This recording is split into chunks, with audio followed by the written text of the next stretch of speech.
इस क्वेश्चन में कहा गया है कि if this equation is given then the value of X is you have to find the correct choice. देखने में क्वेश्चन टफ नजर आता है लेकिन बिल्कुल आसान क्वेश्चन है। बस आपको ये फॉर्मूला पता होना चाहिए।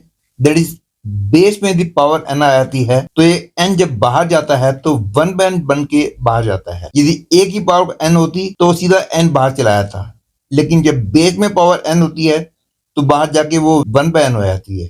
Keeping this formula in mind, इसको मैं ऐसे लिख सकता हूं और इसमें मैं टू स्क्वायर लिख के ये टू बाहर चला गया, ये बन गया log 2 to the base 2।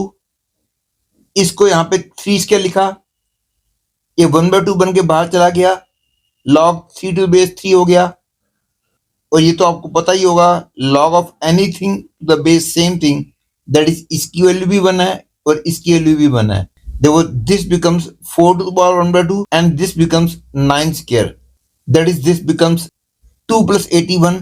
और यहां से ये स्टेप आया है by using the formula that a to the power log b is always equal to b to the power log a, where a and b are any positive real number। तो ये 10 to the power log 83 to the base x है, तो उसको 83 to the power log 10 to the base x बोल सकते हैं। ध्यान रख लो इस फॉर्मूले के अंदर दोनों लॉग में बेस बस सेम होना चाहिए। Hence I get 83 equal to 83 to the power log 10 to the base x। और क्योंकि यहाँ पे पावर 1 है, hence I can say log 10 to the base x is 1, that is I get x is equal to 10।